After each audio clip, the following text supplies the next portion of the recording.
Hi, CistReactZ. How you doing? Did you know that 70% of you guys are not subscribed? Also, did you know that I am living in those 70% walls right now, and if you want me to stop, you'll hit that subscribe button? What is up, you awesome kisters? It's CistReactZ, guys. Today we're reacting to I Solved FNAF's biggest mystery, so make sure you guys hit that like button, subscribe to FUHNAFF, and comment down below. Let's get into this bot. That one of the biggest and most Wait, what? I think we can all agree Oh, okay. that one of the biggest and most unsolved parts of the Five Nights at Freddy's games is Midnight Motorist. It definitely is. The end of Midnight Motorist, where we see a kid who got lured out of his bedroom. We've never seen the orange guy again. Who was the kid? What animatronic do these footprints belong to? Well, over 5 years later, I think I might have figured it out. And the Really? theory I have today could change how you think about every major event that happened in this series. Please remember that these are just theories. And without further ado, strap in because this is going to be a wild This is definitely going to be ride. the craziest I theory. Out of the way first. I can't wait to hear it. Midnight Motorist is showing us what happened after William Afton killed Charlie. Why do I think this? The minigame is literally labeled later that night in the game files. Orange guy is driving a purple car just like purple guy, and the rain animation is the same as the minigame where Charlie got killed. The opening sequence of FNAF 6 also shows us someone wearing all orange, all purple, and all purple with all an orange, tie, all indicating purple. to me that they're interchangeable. But the one thing that intrigues me the most about this minigame isn't the orange guy or what happens before that, it's the unmarked pile of dirt in the clearing. That mound of dirt has always bothered me. Why create a secret pathway to an area that there's just so much in this minigame that we got, but nothing explained. FNAF, you'll know that this isn't the first time we've seen dang it, an Scott. unmarked pile of dirt in this franchise. In the Twisted Ones novel, the Twisted animatronics are known for burying themselves during the day so they can come out at night and capture kids, which could line up with what we see in the forgot about minigame. that The plot. Twisted animatronic climbs out of the ground, goes to the house, lures the camps all child day out just of to his capture room, and just to abducts capture a him. kid But later. there's one big problem with that. The Twisted animatronics don't show up in the games. Before I scrap the idea, I decided Imagine to if look they at the did. Ultimate Guide and see Like what a its FNAF 4 interpretation 2. was of the unmarked pile of dirt in the clearing, and to my surprise, the book was thinking the exact same thing as me. Quote, other theories have popped up around the secret grave in the clearing, with many fans linking it to the Twisted Ones novel, who would bury themselves to hide during the day. Who The fact would, that Scott though, put in the this theory series? the book made me think that I wasn't as far off as I thought. The character encyclopedia even calls out this specific event from that book. Quote, Twisted Freddy is uncovered buried in a backyard. He kidnaps Charlotte Emily from her childhood home, which has been destroyed by a tornado. So then I got to thinking, if a Twisted animatronic is responsible for the ending of Midnight Motorist, what animatronics are the in-game versions of the Twisted animatronics? Well, the Twisted animatronics are known for using illusion discs and capturing kids in their stomach hatches. So God, what that is Foxy the one looks animatronic terrifying. that we think has an illusion disc on his chest and that is built for capturing kids in their stomach hatch? Funtime? Freddy. Oh, There's okay. no way Good that guess. Funtime Freddy was the one that captured and killed the crying child. Right? At this point, I know there's people Mayhap, at their screens possibly. right now saying, it doesn't matter who killed the crying child, how could the crying child die twice since we see him die in FNAF 4? And also, there's no way that a random character like Funtime Freddy was the one that captured and killed the crying child, right? Well, I decided to look into it a little bit more just for fun, and hang on to your seats. Something that I tried to do when I'm this hanging game on. is understand the context of We gotta do this for immersion. what we knew at the time. I'm holding on to my seat. October 2016. The Twisted Ones was released after that in June 2017. A year later. And FNAF 6 was released after that in December 2017. I can only Okay. assume that the story for the Twisted Ones was being developed simultaneously with the release of Sister Location. Ooh. So in that context, everything checks out. So what about the context of what we see in the games, especially of Funtime Freddy? Well, let's first look at his blueprints. In Sister Location, we were given blueprints for the 4 main animatronics: Baby, Ballora, Funtime Foxy, and Funtime Freddy. This is something that Scott has never put in a game before, so there had to be a reason for it. But for the most part, nothing really stands out, except for Funtime Freddy's and Baby's. In Funtime Freddy's and Baby's blueprints, you can see a kid captured in their stomach tank. But this isn't something new. Obviously, we see Baby capturing. That's something I forgot. Holy hell. But Funtime Freddy, You see the whole diagram of a child in there. Is interesting. This never really pays off because we never get to see him capture a kid. Or do we? One of the main features of Funtime Freddy found in the blueprints that is only listed on his is voice mimic / luring. What if Funtime Freddy was the one who lured the crying child out of his room in Midnight Motorist? Need more proof? Another thing I decided to look into was Funtime Freddy's voice lines, since characters' voice lines have been pivotal over the years for figuring out what's going on. So let me play a few of Funtime Freddy's from Sister Location. Alright, let's listen. Imagine that creepy voice mimicking your dad. He says, "Oh, birthday boy, knock knock, anybody home?" When have we ever had another birthday boy in this franchise that isn't the crying child? The crying child is literally known in the franchise for being the birthday boy. At this point, I was losing my mind. Funtime Freddy is known for luring kids and capturing. No, the way he must have been connecting dots is crazy. Tank in his blueprint, I can only imagine. I can almost imagine FNAF going crazy thinking about all of this. If you have any knowledge of the FNAF lore, you'll know that there's still one big problem. How does it connect with what we see in FNAF 4? Why do I think the crying child was the one that was taken? Well, let me explain. The story in the 8-bit minigames in FNAF 4 seems to leave out some important information about what happened beforehand. We first see the crying child crying in his bedroom, surrounded by plushies of the whole Freddy Fazbear gang. This tells me that he's a fan of the characters, or at least he used to be. We learn in FNAF 4 the reason why he's now scared of the characters at the pizzeria. No, don't you remember what you saw? The exit is the other way. Hurry and leave. It's too late. Hurry the other way and find someone who will help. You know what will happen if he catches you. This implies, at least to me, that the crying child saw someone get caught at the pizzeria and something bad happened to them. But what if I threw out the idea that he didn't see something happen to someone else, he saw himself get killed at the hands of what he thought was Fredbear, his favorite character? What if the Funtime Freddy animatronic used an illusion disc to make himself look like Fredbear, lured the crying child out of his bedroom and to the pizzeria, then killed him? This would explain why in FNAF 4 we only see Fredbear with a giant stomach mouth. So if the crying child died at the hands of Funtime Freddy, why do we see him die again in FNAF 4? Well, in Sister Location, something that I think we overlooked at the time is that Afton was definitely trying to create robot humans. And in FNAF 6, we learned that he was experimenting with remnants. Oh my god, hang on. That after crying child hang died on. at the hands of Let him cook. He Let him cook. successfully rebuilt him in the Sister Location bunker. After he rebuilt him, he started running tests on him and observing him, using the cameras found in Sister Location and the Fredbear plush. But hey, he's cooking right now. In the novel trilogy, people who are rebuilt as robots still remember their past. So when we see the crying child again, he's more scared of Fredbear's family diner than ever, due to him remembering witnessing his own death. To hammer it home even more, in FNAF VR, there's a level called Night Terrors, which is basically FNAF 4. But this level doesn't include the animatronics we saw in FNAF 4. In FNAF VR, the first 3 FNAF games have all of the same characters, but not this one. So who are the characters featured in Night Terrors? Well, you've got Nightmarion and Baby, who are both tied to robot kids in the novels, but then you have Funtime Freddy and Nightmare Fredbear, the killer and his disguise. One other thing I should mention is the heart monitor. If the crying child really was a robot when he got bit,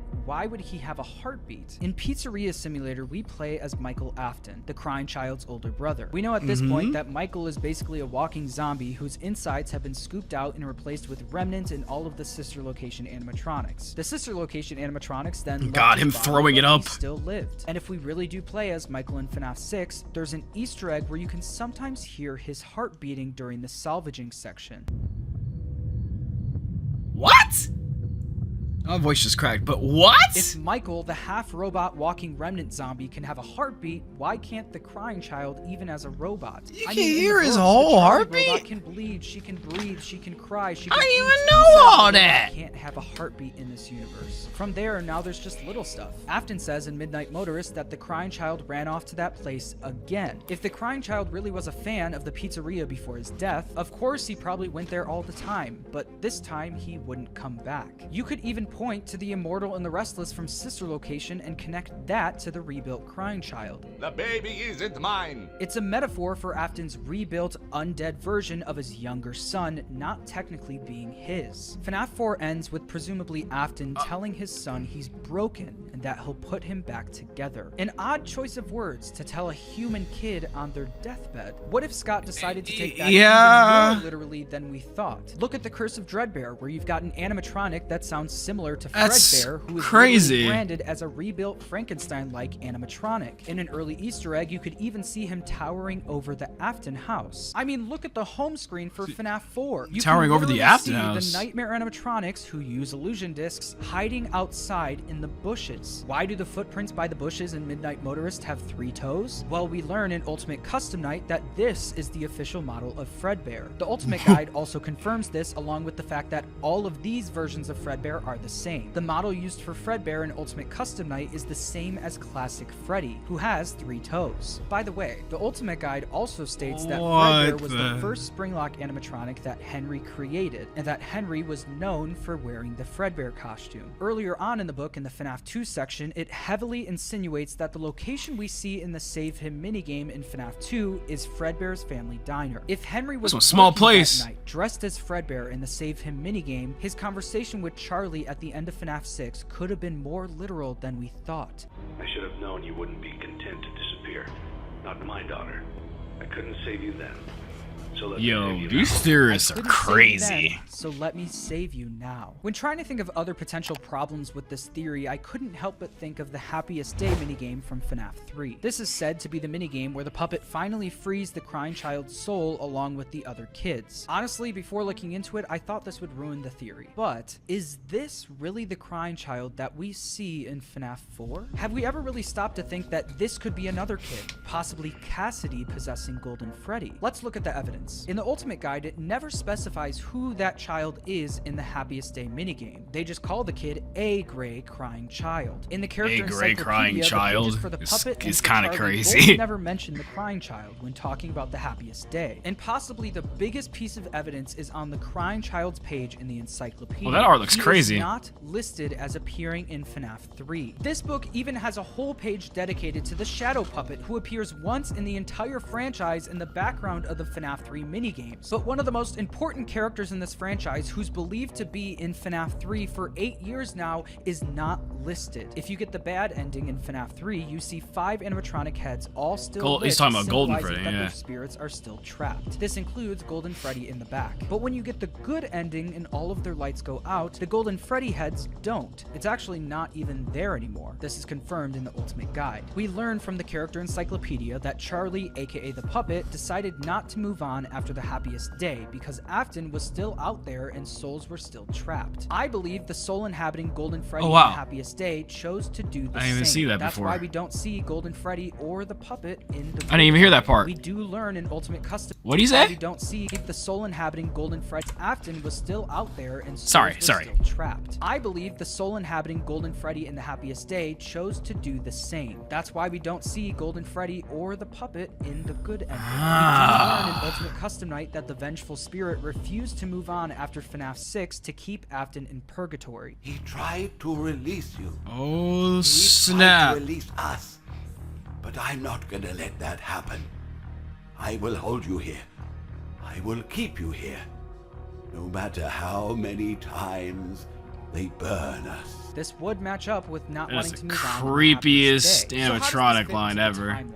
The only way this could work is if the Funtime animatronics were around earlier than we thought, and I believe that to be the case. In Night 4 of Sister Location, Baby traps us inside a Springlock suit from her old pizzeria, but it seems to also be a Funtime style suit due to the faceplates on the front. So that must mean that the Funtime suits were around before the Springlock suits got decommissioned. The Ultimate Guide insinuates that Charlie was the first victim of William Afton, and I believe that to be the case. If my theory ends up being correct in any way, that would mean the crying child died the same night as Charlie. So what was Afton's motivation for creating the deadly Funtime animatronics before anyone's even dead? I have a suspicion that his wife's death might have played a role in this. Maybe he was so upset that he started drinking and became an abusive father and eventually a killer. But ultimately, I'll admit, it's impossible to figure out. He could have just been a killer to be a killer. Sometimes there is no reason. So if the crying child was rebuilt, That's crazy. where is he now? I can't believe we still don't have a motive after all these lot, years, but we I like believe know we'll what he see the wants, Crying kinda. Child It's a weird thing. Gregory in He wants security. Remnant, but we don't When know I make why theory he videos, started killing I'm in the not trying first to place. say I'm 100% correct. I just like theorizing and Really coming up weird. with new perspectives on the story. Because it's not Outside like of my theory bro just videos, I've said, never "Want to really kill you subscribed for to the idea Remnant." that Gregory is You or needed a isn't reason to robot. kill. But with the release of the character encyclopedia and the fact that the crying child and Gregory look similar with a band-aid on both of their left knees, it's starting to become hard to deny. What the As fuck? MatPat pointed out, the animatronic. What the fuck? Yo, I need to buy this book. I need to buy, bro. Yo, I need I need to buy the books. I need to catch up on the lore a little bit, cause yo, yeah, my heart kind of skipped a beat there, bro. I missed so much, bro. Why do they have the same? What's going on here, Scott? Look similar with a band-aid on both of their They kind of pose in the same way, kinda. Become hard to deny. As MatPat pointed out, the animatronic heads in Sister Location do look extremely similar to Gregory's face. I mean, the character encyclopedia blatantly implies that one of these three animatronic heads is alive. If the Immortal and the Restless really is about Crying Child, that would explain why that room from Sister Location appears in Security Breach. In Midnight Motorist, we see a drunk and abusive father come home from claiming his first victim in Charlotte Emily. While he was gone, though, an animatronic of his own creation captured and killed his own kid by pretending to be his favorite animatronic. Sometime later, possibly through seeing Charlie possess the puppet, he figures out he can revive the dead in the only way he knows how, by creating a rebuilt robot version of his own son. He begins to run tests on him, while keeping heavy surveillance on him at all times. Afton's oldest son then throws him into Fredbear's mouth on his birthday, getting fatally bitten by the animatronic. But his father reassures him, saying, "You're broken.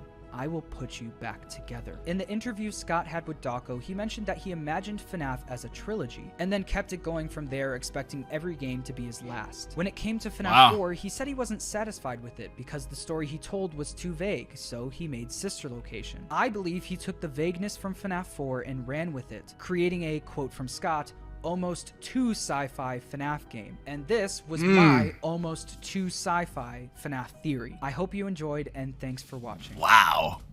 Yo. You know, with a theory that crazy, I know Twitter is not happy. Oh crap. But hey, dang, dude. Like, I think this theory definitely got me like leaned in and more interested than one of MatPat's theories I've seen in a minute. Like, not to say that MatPat sucks or his theories are bad. I like his videos. It's just that I don't think I've seen a theory that's interested me more than that. Holy hell. Dang. That was a... Nah, this is why we love FNAF. FNAF is crazy, you know? You always got the good... He always got them good theories that make your mind start moving and thinking. That was fire. Let me know what you guys think about this theory in the comments down below, and you know, I have to always say this at the end of FNAF theories because everyone always does it for some reason. Don't go harass theorists on Twitter. They're just theorizing. It's a game theory, you know, like what MatPat said.